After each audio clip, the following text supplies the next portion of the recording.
பரிசுத்த பிதாவே, மை ஸ்தோத்திரிக்கிறோம் ஸ்தோத்திரிக்கிறோம் ஸ்தோத்திரிக்கிறோம். நேற்றும் இன்றும் என்றும் மாறாத எங்கள் பரலோக பிதாவே, ஆசீர்வதிக்கப்பட்ட இந்த நல்ல அதிகால வேலைக்காக ஸ்தோத்திரம்.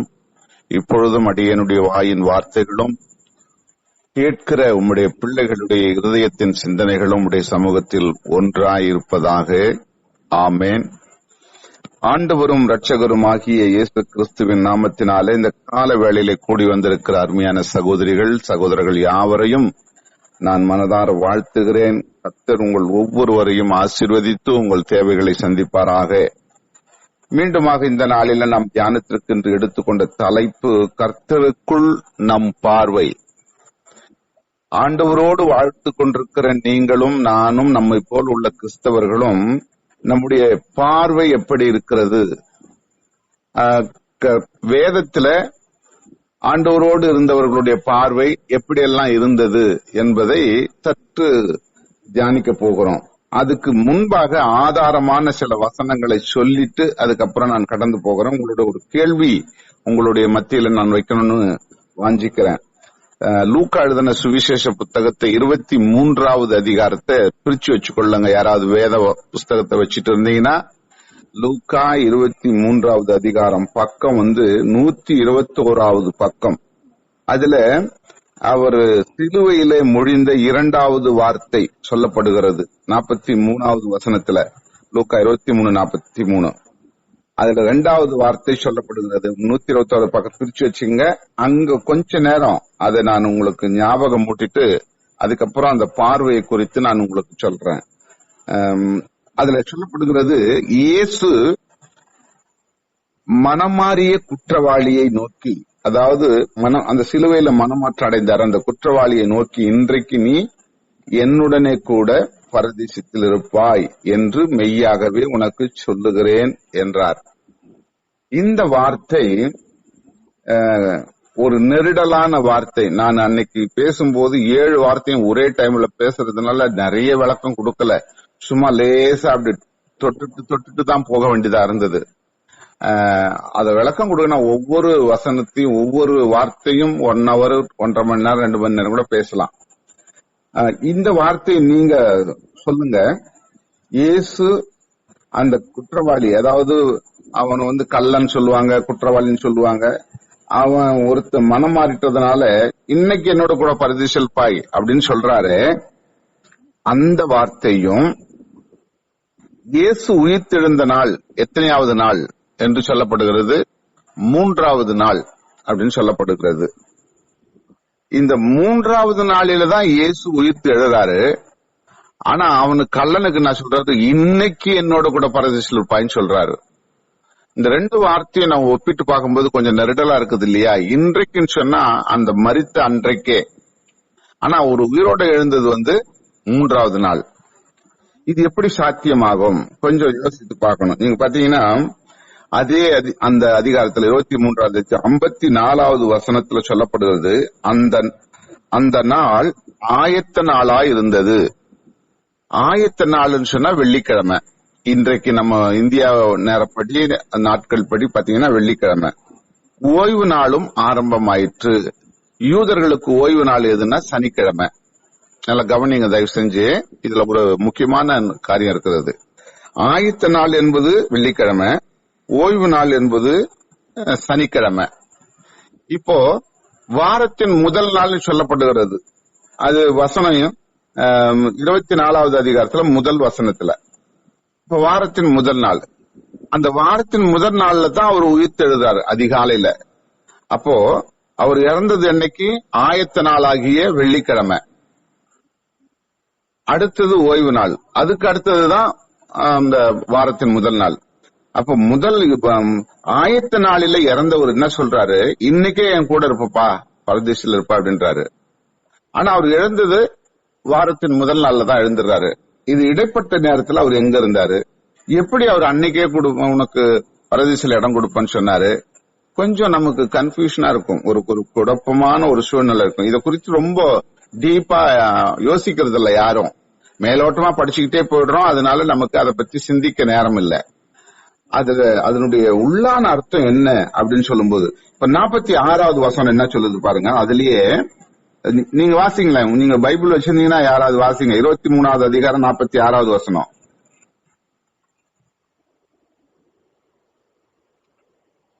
நான் வாசிக்கிறேன். இயேசு, பிதாவே உம்முடைய கைகளில் என் ஆவியை ஒப்புவிக்கிறேன் அப்படின்னு சொல்றாரு. இப்போ நல்லா கவனிக்கணும். அவரு முதல் சொன்ன அந்த வார்த்தைக்கும் பிதாவே உம்முடைய கைகளில் நான் ஆவியை ஒப்புவிக்கிறேன் என்றது ரெண்டும் ஒன்றா இருக்கிறது. அன்னைக்கே நடக்கக்கூடியதா இருக்குது, அந்த வெள்ளிக்கிழமையிலேயே. ஆனா உயிரோட எழுந்தது 3வது நாள் எழுந்துறாரு. இதுக்கு உள்ளான காரியம் என்னன்னு ஆராய்ந்து பார்த்தாக்கா அங்க என்ன நடக்குதுன்னா, நம்முடைய ஜபத்துல சொல்லக்கூடிய வார்த்தையில என்ன சொல்றோம், ஆவி, ஆத்மா, சரீரம், இது மூன்றும் தனித்தனியா பிரிச்சு பார்க்கிறோம். ஆவி வேற, ஆத்மா வேற, சரீரம் வேற.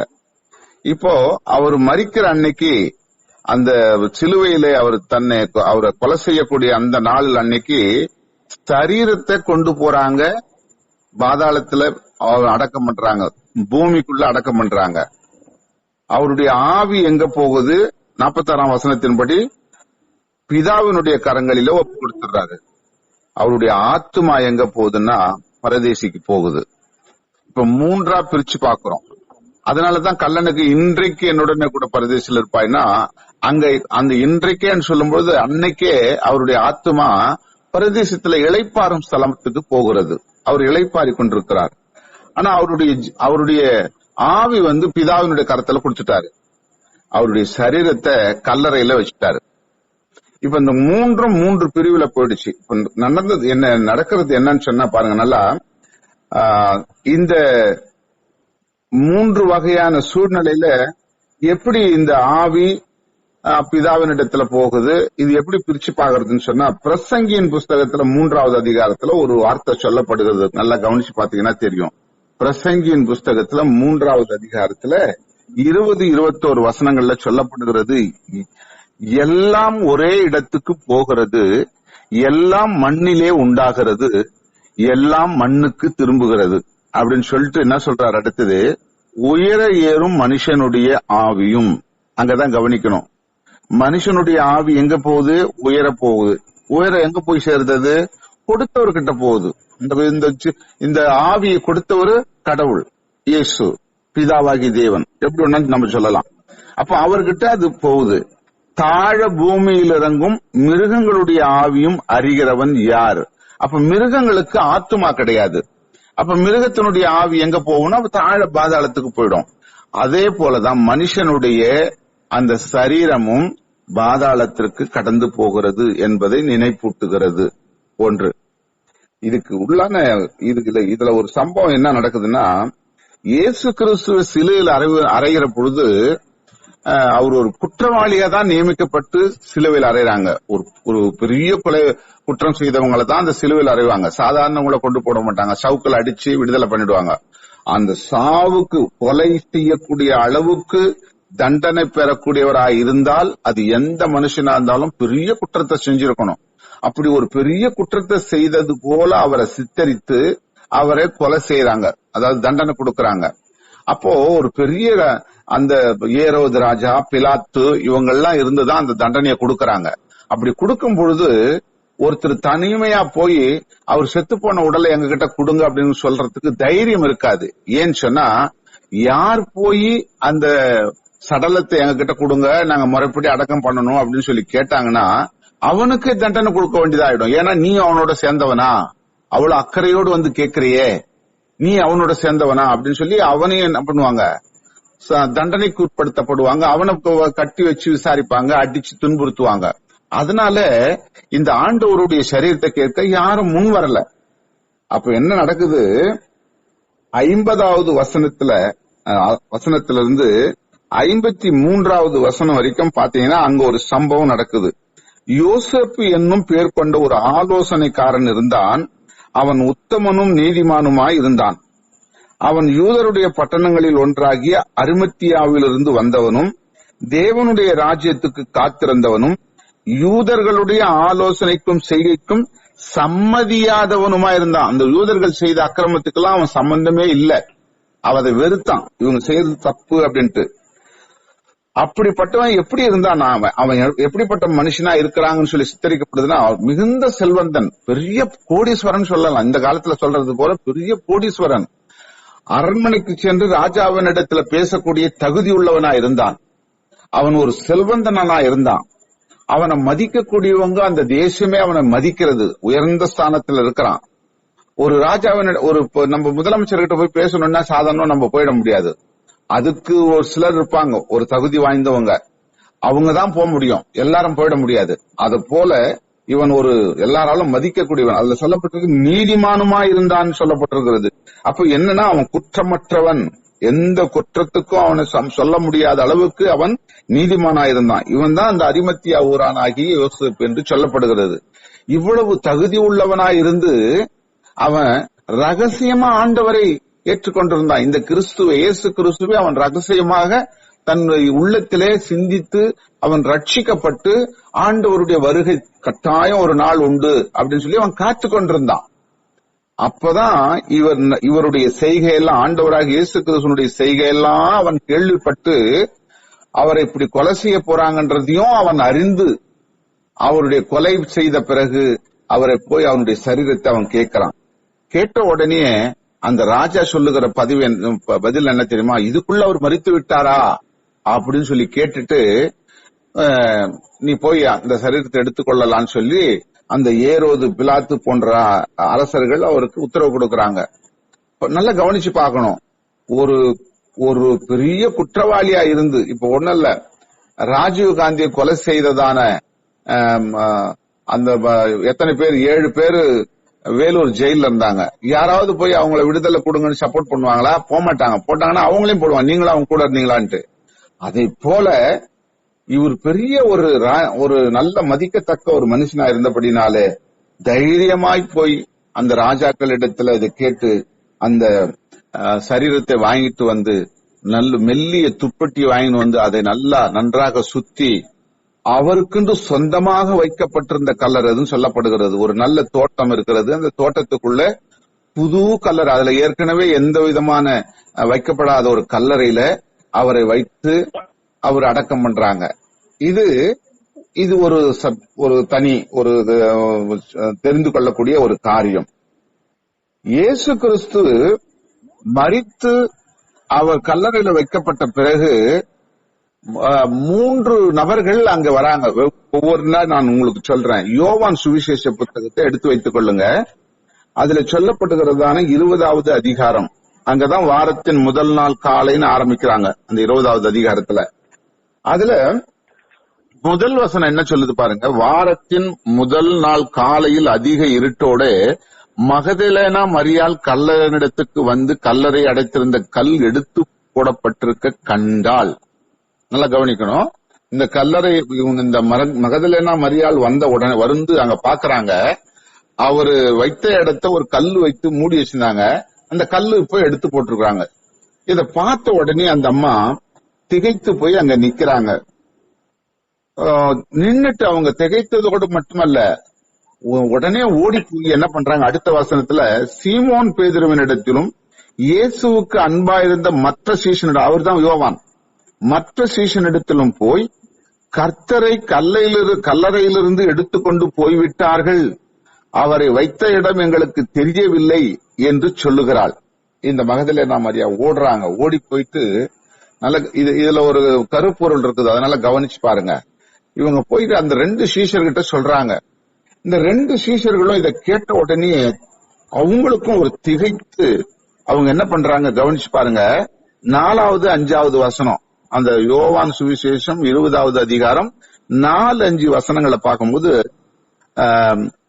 பேதுரு வேக வேகமா ஓடி வர்றார். பேதுருவும் யோவானும் 2 பேரும் முன்னும் பின்னும் ஓடி வராங்க. ஆனா யோவான் தான் முன்னாடி ஓடியாரார். முன்னாடி ஓடி வந்தவரு அங்க என்ன பாக்குறாரு பாருங்க. பேதுருவை பார்க்கிலும் 4வது வசனத்துல மற்ற சீஷன் துரிதமாய் ஓடி முந்தி கல்லறையினிடத்தில் வந்து அதற்குள்ளே குனிந்து பார்த்து சீலைகள் கிடக்கிறதை கண்டான். அங்கதான் ஒரு கவனிக்கணும், நீங்க வேகமா ஓடி வராங்க. ஆனா இவரு யோவானுடைய வேகம் அதிகமா இருந்து அவர் முந்தி கல்லறையில் உள்ள நுழைஞ்சி பாக்குறாரு. இயேசு கிறிஸ்து ஒரு சீலையினாலே சுற்றப்பட்டு வைக்கப்பட்ட நிலையில அந்த சீலை மட்டும் தனியாக இருந்ததை அவர் பார்க்கிறார். யார்? யோவான் பார்க்கிறார். சரி, பார்த்துட்டு அவர் அமைதி ஆயிடுறாரு. அடுத்த 6-7 வசனங்களை பாத்தீங்கன்னா அவர் பின்னாடியே பேதுரு ஓடி வராரு. அவரு ஓடி வந்து அந்த யோவான் உள்ள போகல, வெளியில இருந்து தான் அவர் சீலை கிடக்கிறத பார்த்தா, அந்த துணி இருக்கிறத பார்த்தாரு. ஆனா பேதுரு அப்படி இல்ல, அவர் உள்ளே போயிட்டார். கல்லறைக்குள்ளேயே உள்ளே பிரவேசித்து சீலைகள் கிடைக்கிறதையும் அவருடைய தலையில் சுற்றிருந்த சீலை மற்ற சீலையுடனே வைத்திராமல் தனியே ஒரு இடத்தில் சுருட்டி வைக்கிறதையும் கண்டான் அப்படின்னு சொல்லப்படுகிறது. இவங்களுடைய பார்வை எப்படி இருக்குதுன்னு கவனிங்க. மகதலேனா மரியாளுடைய பார்வை, யோவானுடைய பார்வை, பேதுருடைய பார்வை, 3 பார்வையிலும் வித்தியாசம் இருந்தது. யோவான் ஓடி வந்து உள்ளே நுழையாம அவர் வெளியிலே நின்று பார்த்தது என்னன்னா, அவருடைய அந்த சரீரத்தை மூடி வைத்திருந்த அந்த துணியை சுருட்டி ஒரு இடத்துல வைத்திருந்ததை தான் பாக்குறாரு. அதோட அவர் நின்ட்டாரு. பேதுரு ஓடி வந்தவர் என்ன பண்றாரு, அவர் சரீரத்தை மூடி இருந்த அந்த துணியை சுருட்டி வைத்திருந்ததையும் பாக்குறாரு. உள்ள போயிட்டாரு. அவரு உள்ள போன பிறகு அந்த சுருட்டி வச்சிருந்த துணியும் பாக்குறாரு. அவர் தலைமாட்டுல தலைப்பாக வைத்திருக்கிறதையும் 2 விதமான துணிகளை அங்க பாக்குறாரு. நல்லா கவனிங்க. சீலைகள் கிடைக்கிறதையும் அவருடைய தலையில் சுற்றிருந்த சீலை மற்ற சீலைகளுடனே வைத்திராமல் தனியே ஒரு இடத்தில் சுருட்டி வைத்திருக்கிறதையும் அவன் கண்டான் என்று இங்கே சொல்லப்படுகிறது. சரி, 3வது இந்த மரியாள் கண்டது என்னன்னு பாத்தீங்கன்னா, முதல்ல அவங்க உள்ளே போல ஆரம்பத்துல அவங்க அந்த கல்லைய புரட்டி வச்சதை மட்டும் பார்த்துட்டு பயந்து வந்துட்டாங்க. இப்போ 11வது வசனத்துல என்ன சொல்லுதுன்னா, யோவான் 20:11, மரியாள் கல்லறை அருகே வெளியே நின்று அழுது கொண்டிருந்தாள். அவருடைய துக்கம், என் ஆண்டவரை எடுத்துக்கொண்டு போயிட்டாங்க, யாரோ களவு பண்ணிட்டு போயிட்டாங்க, நான் அவர் வச்ச இடத்தை தெரிஞ்சா நான் போய் எடுத்துக்குவேனே அப்படின்னு சொல்லி ஆண்டவரை நினைத்து நினைத்து கதறி அழுது கொண்டிருக்கிற ஒரு காட்சி. இந்த 3 விதத்துல பாருங்க. அன்பா இருந்த சீசன் உள்ள கூட போல, வெளியே நின்ட்டாரு. அவருடைய பார்வையில பட்டது ஒரே ஒரு வஸ்திரம். ரொம்ப ஆண்டவருக்கு தீவிரமான சத்தியம் சொன்னவர், அவர்கிட்ட தான் ஆடுகளை மேய்ப்பாயாகன்னு சொல்லி விட்டுட்டு போனாரு.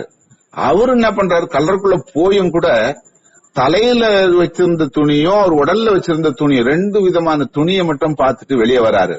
ஆனா எதையுமே பார்க்காத அந்த மரியாள் வெளியில நின்னு அவருக்காக கதறி அழுது கொண்டிருக்கிற ஒரு காட்சி. அடுத்தது பாருங்க, 12வது வசனத்துல சொல்லப்படுகிறது, இயேசுவின் சரீரம் வைக்கப்பட்டிருந்த இடத்திலே வெள்ளுடை தரித்தவர்களாய் 2 தூதர்கள் தலைமாட்டில் ஒருவனும் கால்மாட்டில் ஒருவனுமாய் உட்கார்ந்திருந்ததை கண்டாள். அதுதான் அப்போ மரியாளுடைய பார்வை எப்படி இருக்கிறது, காணக்கூடிய பார்வை. அவங்க இருதயம் முதலில கொந்தளித்தது. இயேசு கிறிஸ்துவின் மீது இருந்த அன்பு அது கொந்தளித்து அது மிகுந்த வேதனையோடு அவர் கண்ணீர் சிந்ததுனால அந்த மகதலேனா மரியாளுக்கு தேவன் ஒரு காட்சி கொடுக்கிறார். அவங்களுடைய பார்வை எப்படி இருந்ததுன்னா, கனிவுள்ள பார்வையாய், உள்ளத்தின் ஆழத்திலிருந்து பார்க்கக்கூடிய பார்வையாய் இயேசு மீது வைத்திருந்த அன்பை வெளிப்படுத்தினதை இங்க காண முடிகிறது. நல்லா கவனிக்கணும். அவங்களும் தான் அன்பு வச்சிருந்தாங்க, இந்த அம்மாவும் தான் அன்பு வச்சிருந்தாங்க. அவங்க உள்ள போயும் எதையும் காணல, வெளியே நின்றவருக்கும் ஒன்னும் காணல. ஆனா மரியாள் உள்ளேயே போகல. ஆனா அவள் கண்களுக்கு காட்டப்பட்டது என்னன்னா, அவர்கள் அந்த வெள்ளுடை தரித்து அந்த தேவ தூதர்கள் அங்கே நிற்பதை 2 தூதர்கள் தலைமாட்டில் ஒருவனும் கால்மாட்டில் ஒருவனுமாக உட்கார்ந்திருந்ததை கண்டாள். அவர்கள் அவளை நோக்கி, ஸ்ரீயே ஏன் அழுகிறாய் என்றார்கள். அதற்கு அவள், என் ஆண்டவரை எடுத்துக்கொண்டு போய்விட்டார்கள், அவர் வைத்த இடம் எனக்கு தெரியவில்லை என்றார். எங்கேயோ எடுத்து வச்சுட்டு இருக்கிறாங்க, நாங்க வச்ச இடத்துல அவர் இல்ல, அவர் வச்சு எங்க கொண்டு போய் வச்சிருக்கிறாங்களோ அது தெரிஞ்சா நான் போய் அவரை எடுத்துக்கொள்வேனே அப்படின்னு சொல்லி கதறி அழுதுகிட்டு இருக்கிறாங்க. அந்த தேவதூதன் இடத்திலே சொல்றாங்க. இவைகளை சொல்லி பின்னாக திரும்பி இயேசு நிற்கிறதை கண்டால், ஆனாலும் அவரை இயேசு என்று அறியாதிருந்தால். இன்னும் கூட அந்த ஸ்திரீயினுடைய ஆவிக்குரிய கண்கள் திறக்கப்படல. அவரு இயேசு இல்லைன்னு சொல்லி, ஏதோ தோட்டக்காரன் என்று சொல்லி அவரை நினைச்சு பாக்குறாங்க. அப்பதான் ஒரு சம்பவம் நடக்குது. நல்லா கவனிங்க. இயேசு அவளை பார்த்து, ஸ்திரீயே ஏன் அழுகிறாய், யாரை தேடுகிறாய் என்றால், அவள் அவர் தோட்டக்காரர் என்று, ஐயா அவரை எடுத்து கொண்டு போனது உண்டானால் எனக்கு வைத்த இடத்தை சொல்லுங்க, நான் போய் எடுத்துக்கொள்றேன்னு சொல்லி இயேசு கிறிஸ்துவகிட்டே கேக்குறாங்க அந்த அம்மா. ஏன் கேக்குறாங்கன்னா, அவர் ஒரு தோட்டக்காரர் என்று எண்ணி இப்படி பேசிட்டு இருக்கிறாங்க. கடைசியில 19வது வசனத்துல தான் 16வது வசனத்துல தான் முடிக்கிறாரு. இயேசு அவளை நோக்கி மரியாளே என்றார். அவள் திரும்பி பார்த்து ரபூனி என்றாள். ரபூனி என்றால் போதகரே என்று அர்த்தமாம். அப்ப நல்லா கவனிச்சு பாருங்க. யோவான் சுவிசேஷ புத்தகத்துல 10வது அதிகாரத்துல 27வது வசனத்துல சொல்லப்படுகிறது, என் ஆடுகள் என் சத்தத்திற்கு செவி கொடுக்கிறது. அப்ப இயேசு கிறிஸ்து பேசுகிற பொழுது, அங்க பேசுகிற பொழுது அவருடைய சத்தம் நன்றா அறியக்கூடிய அந்த இருதயத்தின் சிந்தனை அவளுக்கு கிடைத்தது. அது கிடைத்த உடனே இது ஆண்டவருடைய சத்தம் என்று அறிந்த உடனே ரபூனி என்று ஒரு அங்கலாய்ப்போடு ஒரு ஆவலோடு அவங்களுக்கு சொல்லுகிறாங்க. உடனே என்னை தொடாத அப்படின்னு சொல்லிட்டு அவர் தன்னை ஒதுக்கி கொள்ளுகிறார். அப்போ இந்த மரியாளுடைய பார்வை எப்படிப்பட்டதா இருந்தது? ஆண்டவருடைய சத்தத்தை கேட்கக்கூடிய இருதயம், ஆண்டவர் தரிசனம் கொடுக்கிறதை பார்க்கக்கூடிய அவளுடைய பார்வை. இன்னைக்கு பெண்களுக்கு இது ரொம்ப ரொம்ப அவசியமான ஒன்று. ஆண்டவரோடு நெருங்கி வாழ்கிற இந்த உலகத்தில் இருக்கிற எத்தனையோ ஆண்களை காட்டிலும் பெண்கள் தான் ரகசியமாக ஆண்டவரோடு நெருங்கி வாழக்கூடிய ஒரு நிலையில இருக்கிறாங்க. நம்ம எல்லாருக்கும் தெரியும். இது நான் ரகசியமா உங்களுக்கு புதுசா சொல்லல. அப்போ நீங்க கூட இன்னைக்கு காலையில எழுந்து ஒவ்வொரு நாளும், இன்னைக்கு மட்டும் இல்ல ஒவ்வொரு நாளும் அதிகபட்சம் பெண்கள் கூடி வரீங்க. இதனுடைய உள்ளான அர்த்தம் ஒருவேளை உங்களுக்கு தெரியாம கூட வரலாம். ஐயோ எனக்கு ஏதோ பிரச்சனை இருக்குது, என் குடும்பத்துல பிரச்சனை இருக்குது, எனக்கு குழந்தைகள்ல பிரச்சனை இருக்குது, அப்படி ஏதோ காரணத்துக்காக இப்படி போய் ஜெபம் பண்ண ஆண்டவர் நமக்கு ஒரு வாய்ப்பு கொடுப்பாரு, நமக்கு ஒரு ஆசீர்வாதத்தை கொடுப்பாருன்னு நினைச்சு வரலாம். ஆனா இல்ல, ஆவியானவர் உங்களை ஒரு நோக்கத்தோடு அழைத்து கொண்டு வருகிறார். உங்களுடைய பார்வை, உங்களுடைய இருதயத்தின் சிந்தனை, உங்களுடைய ஏக்கம், உங்களுடைய எண்ணம் எல்லாவற்றையும் அறிந்திருக்கிற கடவுள் நிச்சயமாக உங்களுடைய வாழ்வில் ஒரு பெரிய மறுமலர்ச்சியை, ஒரு பெரிய ஆசீர்வாதத்தை கட்டளிட அவர் வல்லவராய் இருக்கிறார். அவருடைய வார்த்தைக்கு அவருடைய செவி கொடுத்து நம்முடைய இருதயத்தின் பார்வை, நம்முடைய மாம்ச கண்களால பாக்குற பார்வை இல்ல, நம்முடைய இருதயத்தின் பார்வை அவருக்குள்ளாய் கடந்து போகிற பொழுது நிச்சயமா நம்ம ஜெயம் பெறுவோம். இந்த வார்த்தையோடு இந்த உலகத்துக்குள்ள கடந்து போவோம். கர்த்தர் உங்களை ஆசீர்வதிப்பாராக. ஆமென்.